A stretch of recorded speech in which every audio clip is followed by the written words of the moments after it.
Have you ever stood out in your yard just staring at those yellowing, stunted plants and wondering what on earth you're actually doing wrong? I mean, you're pouring money into expensive inputs, doing absolutely everything the garden center told you to do, and yet your plants are practically on life support. Well, in this explainer, we're going to completely shift how we look at gardening. Because instead of thinking like landscapers, it turns out we actually need to start thinking like doctors and treating our garden like a medical patient. That all starts with a simple 5-minute checkup. It's a super frustrating scenario, isn't it? You look right over the fence and your neighbor's garden is this lush, thriving jungle. Meanwhile, you're using the exact same seeds, the exact same water, and you are still somehow losing the battle. Look, most of us make the desperate mistake of running out to buy more magic potions and spraying more chemicals. But here is the rather uncomfortable truth we're uncovering today. The problem isn't the seeds. The problem is that the ground beneath your feet might actually be a cemetery. So the crucial realization here is the massive night and day difference between dirt and soil. Dirt, like you see over on the left there, is basically just dead, hard minerals. It's a literal graveyard. But living soil, now that is a breathing biological engine. You've got to think of healthy soil as a giant 24/7 subterranean buffet. In this kind of living environment, your plants aren't just surviving, they are thriving because they have an entire support system down there feeding and protecting them round the clock. And what is genuinely mind-blowing here is the sheer scale of what we're dealing with. 8 billion. Actually, more than 8 billion. In a single teaspoon of healthy, living soil, there are more organisms than there are human beings on planet Earth. Let that sink in for a second. We are talking about a microscopic metropolis of bacteria, fungi, protozoa, and nematodes. These little guys act as the master chefs of your garden. They take raw organic matter, cook it down, and literally serve it up in a form your plants can actually eat. Without them, your plants are simply starving. Okay, let's get into the 5-minute physical exam. 4 stops to interrogate your ground. I want you to imagine grabbing a shovel with me right now because we are going to do a fast physical exam to see if your yard is a thriving metropolis or just a barren wasteland. And we're doing this using 4 really simple tests, relying entirely on our own human senses. We're checking the olfactory through smell, the structure by how it feels, the biodiversity by looking, and infiltration using just a little splash of water. Absolutely no PhDs or $500 lab kits required here. Let's break them down. First up is the olfactory test, where we put our nose to work. So you go to a typical spot in your garden, skip past that top layer of mulch, and dig down about 4 to 6 inches into what's known as the rhizosphere. That's the magic zone right around the roots. Grab a big ol' handful of that soil, bring it right up to your face, and just take a really deep breath. So what are we actually smelling for? We are looking for something called geosmin. It's a chemical produced by a specific type of soil bacteria, and it's what gives healthy soil that incredibly rich, sweet forest floor aroma right after a rainstorm. Amazingly, human ancestors evolved to detect this exact specific smell so they could find fertile land and water. In fact, we humans can detect geosmin even better than a shark can detect blood in the water. It's wild. If you smell that sweet earthiness, your soil is breathing. That is a clear pass. But what if you don't smell that sweet forest floor? Well, here are the red flags. If it smells like wet dust, you've got dangerously low microbial activity. If you get a sour, rotten egg, or swampy kind of smell, you've got an anaerobic problem. That means the soil is so compacted or waterlogged that oxygen can't get in, and all your good microbes have literally suffocated.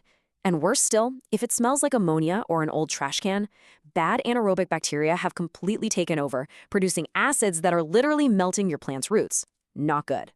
Moving on, we check the physical body of the soil with step 2, the structure test. This tells us if it actually allows roots to breathe. Taking that exact same handful of soil from the rhizosphere, I want you to give it a really firm squeeze in your palm, and then open your hand. We are looking for something scientists call aggregates. Now, those aggregates are held together by something called glomalin. It's essentially a biological glue secreted by living fungi, and it weaves soil particles into this beautiful, stable structure. If the soil holds its shape in a ball when you open your hand, but then crumbles really easily when you poke it, exactly like a perfectly baked chocolate chip cookie, you have struck gold. That crumbly texture means there are tiny little pockets for air and water to move perfectly through the root zone. However, structural failure looks completely different. If you open your hand and the dirt instantly falls apart, like dry beach sand or dust, there is zero biological glue in there. The very moment it rains, all those expensive nutrients just wash straight away. On the flip side, if you squeeze it and it stays in a hard, sticky lump like Play-Doh, you're looking at heavy compaction. And remember, roots are exactly like us. They need to breathe. In that solid block of clay, they are completely suffocating. All right, for step 3, the biodiversity audit, it is time to play census taker. Take a fresh shovelful of soil, spread it out gently on a flat surface like a piece of cardboard or a tarp, and let's look for the local residents. Because a healthy garden absolutely requires living macrofauna to process food for your plants. Here is the absolute gold standard you want to look for: earthworms. They are the master engineers. Spotting 3 to 5 worms in a single scoop means your soil is literally in the top 1% of health. You should also keep an eye out for centipedes, beetles, and, crucially, mycelium. Mycelium looks like tiny, thin white threads resembling spider webs. They act as the internet of the garden, connecting plants and sharing nutrients. But beware, if you sift through that pile and it's an eerily quiet ghost town, your soil is dead, and that means you will be forced to do all the exhausting work of feeding the plants yourself. And that brings us to our final physical exam. Step 4, the infiltration test. We need to see exactly how your ground hydrates. Go find a flat surface out in the garden, take a cup of about 8 to 10 ounces of water, and pour it steadily right onto the dirt. Obviously, soil needs water to survive, but dead soil is absolutely terrible at managing it. Let's see how yours reacts. Here is how to read those hydration results. If the water sinks straight down and disappears in seconds, congratulations, that's a healthy sponge. All those worm tunnels and fungal pathways we talked about are acting like a giant, highly efficient drainage system. But if the water just sits there in a puddle or immediately runs off to the side, the soil is hydrophobic and compacted. The skin of the earth is basically closed, and water cannot reach the roots. Alternatively, if it drains instantly like you're pouring water into a bucket of gravel, there's no organic matter to actually hold the moisture. Your plants are going to be thirsty again in 20 minutes flat. All right, let's tally this all up in the final diagnosis, reading your soil scorecard.